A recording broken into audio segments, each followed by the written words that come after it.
Bugünkü enerji terazi burçları için bir dönüşümün enerjisi olacak.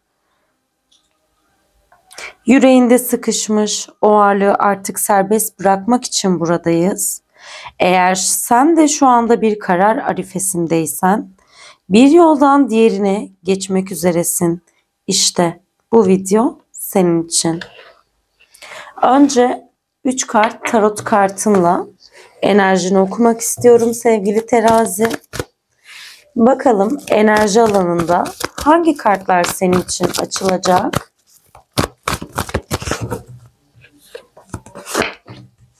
İlk kartın tılsım beşlisi ile geliyor sevgili terazi.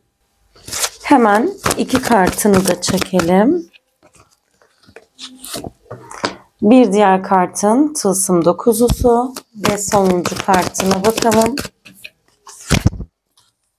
Değnek dörtlüsü olarak açılıyor.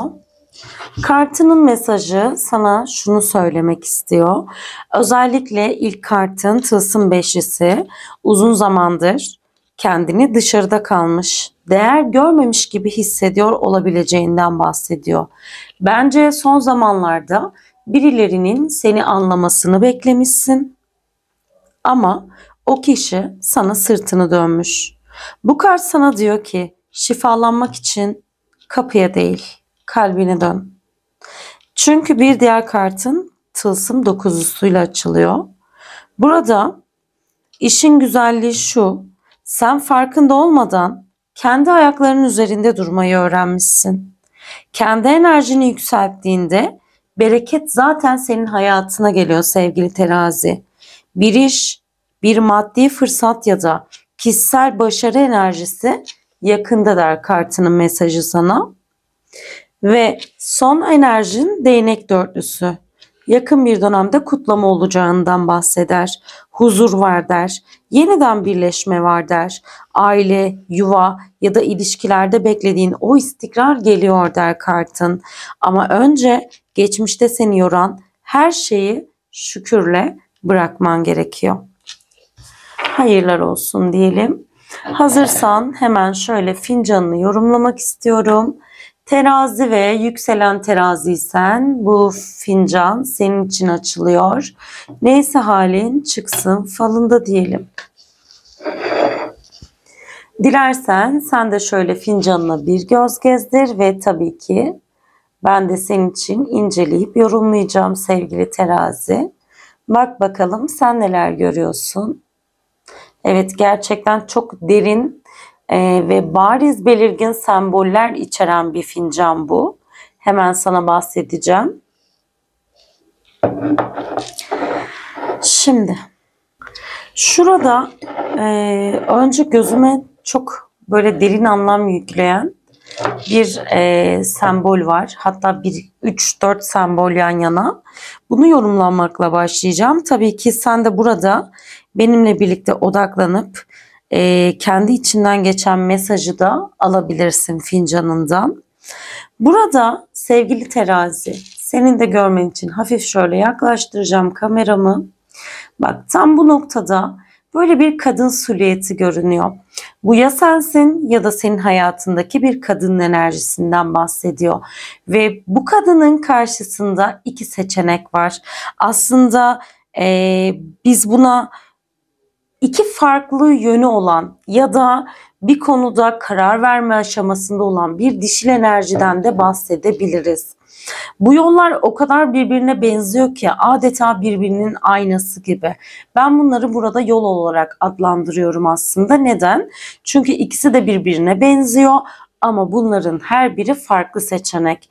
Biri çok uyumlu gibi görünse de aslında sana uymayan, diğeri ise aslında tam da senin hayat akışına uyumlu olacak bir yoldan bahsediyor. Muhtemelen sen üzerinde tıkanıklık olmayan, yani sana iyi olacak yolu seçeceksin.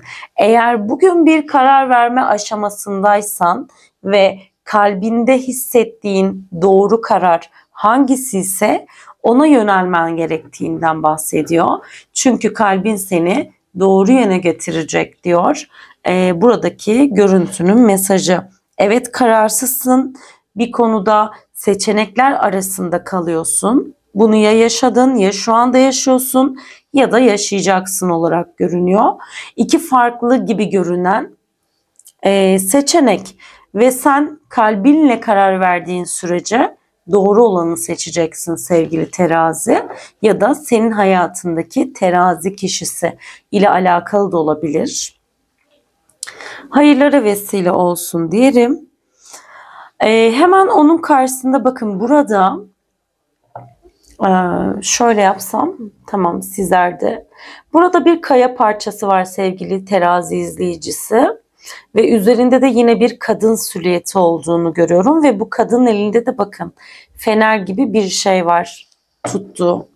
Bu ne demek biliyor musunuz?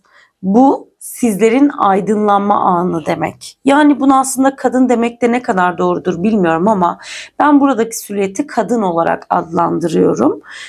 Tabii bu içinizdeki enerjiden de kaynaklı bir şey olabilir, bilemiyorum ama yakın dönemde hayatınıza bir aydınlanma geleceğinden bahsediyor.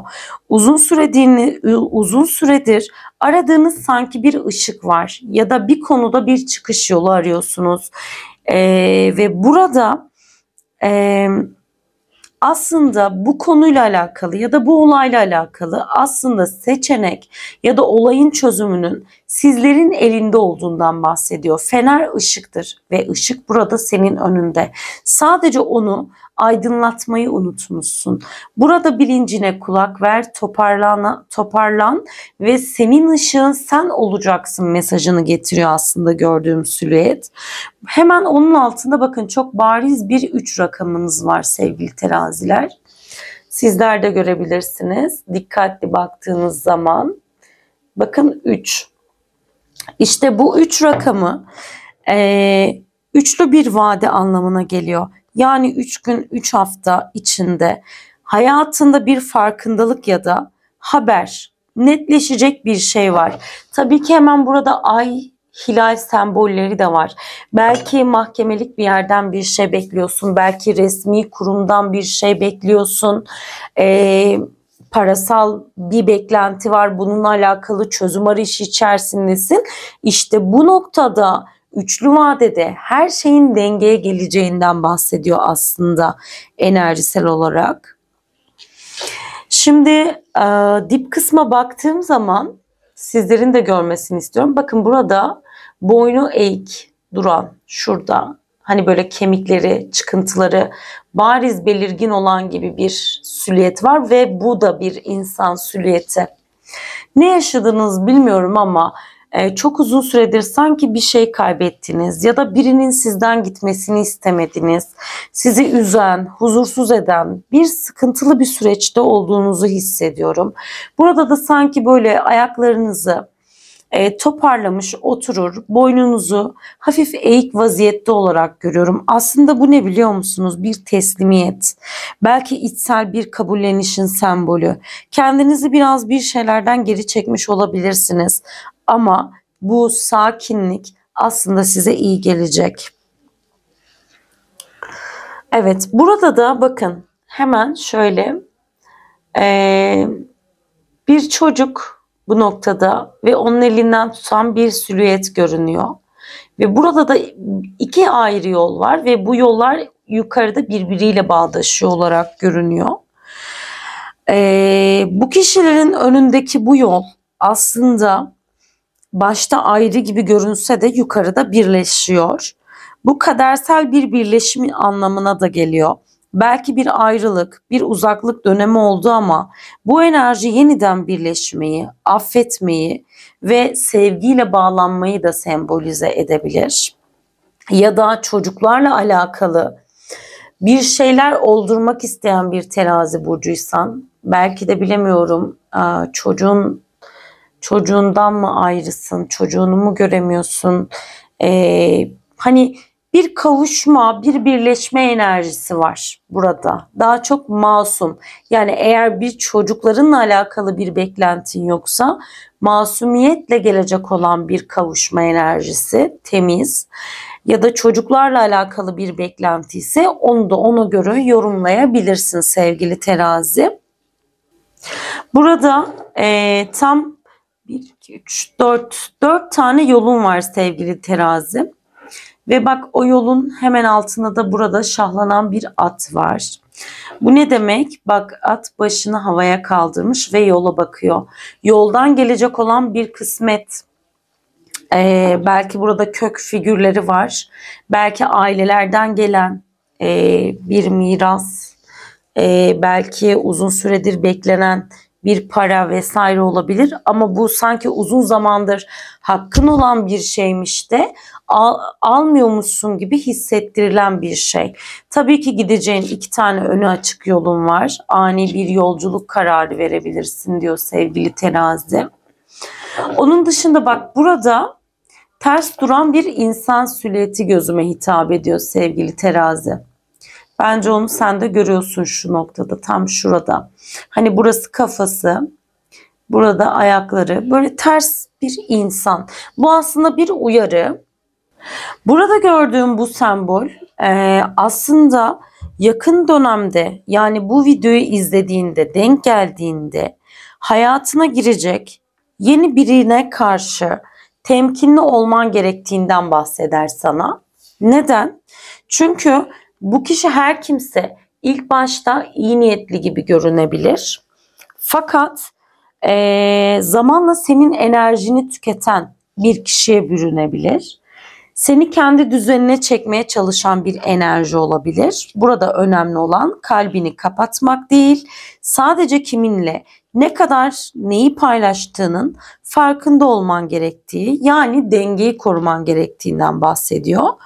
Çünkü bu sembol aslında senin hala herkesi kazanma isteğinle de ilgilidir. Bazen gerçekten gitmesi gereken insanları bırakmak da şifanın bir parçasıdır sevgili terazi. Eğer zaten sen bırakman gerekenleri bırakmazsan ne yazık ki onlar seni kendinle ters bir konuma düşürecekler. Tam olarak bundan bahsediyorum. Hadi bir de tabağına bakalım sevgili terazi burcu.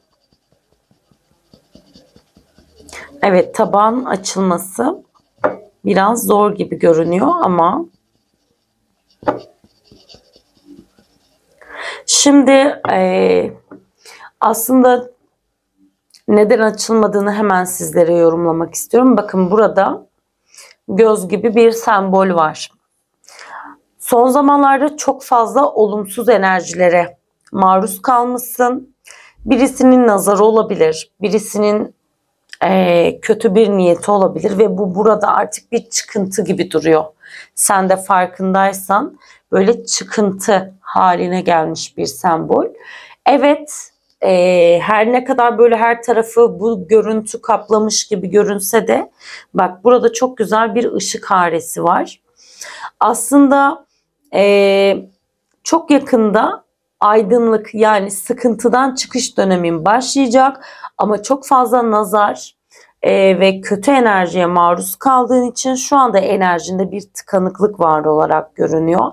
Hatta bu sana o kadar yük olmuş ki son zamanlarda böyle bel ağrısı, hani böyle diz kapaklarında ağrı vesaire hissedebilirsin diyor. O yüzden senin enerjini tazelemen gerekiyor. Bak burada da yine ters duran bir insan figürü var, görebiliyor musun? Bence bu dönemde çevrene kimleri aldığına dikkat et. Çünkü çevrende sana iyi gelmeyen ve özellikle bak burada bir bıyık figürü de var. Dedikodu yapan, arkandan konuşan kimselerin varlığından bahsediyor. Dikkatli olman gerekiyor. Bir haber var. Burada bir kuşun çıkmış. Hane içine gelecek olan güzel bir haber. Ve bir de kaplumbağa. Tabii ki bu ne demek? Taşınmak, yer değiştirmek konularıyla alakalı bir sembol. Yani bu dönemde eğer uzun süredir taşınmayı isteyen, ev alma, ev değiştirme ile alakalı bir takım konuların varsa, evet, bunun için de enerjilerin açık olduğu bir dönemdesin diyor. Ama sanki üzerinde de bıyık figürünün çıkması, buradaki kaplumbağanın, sanki sen taşındığında birileri dedikodu çıkaracak hissiyatını da veriyor. O yüzden bir şey olmadan önce lütfen ve lütfen kimseye bahsetme. Bir şey açılmaya başlıyor. Evet, hayatındaki sıkıntılı süreç bitiyor. Burada ışık haren göründü. Fakat iyi şeyler olmaya başladığında bundan kimsenin haberi olmasın. Olsun, ondan sonra herkes her şeyi öğrensin. Olur mu? Genel olarak şunu söylemek mümkün sevgili terazi. Bu hafta ruhsal bir fener yakıyorsun. Karanlık bitiyor. Denge yeniden doğuyor. Yalnızlık yerini huzura, korku yerini güvene bırakıyor. Bu videoyu izleyen herkesin kalbine sevgi, evine bereket gelsin. Tarçın enerjisiyle tüm güzellikler sizinle olsun. Hoşça kalın, sevgiyle kalın.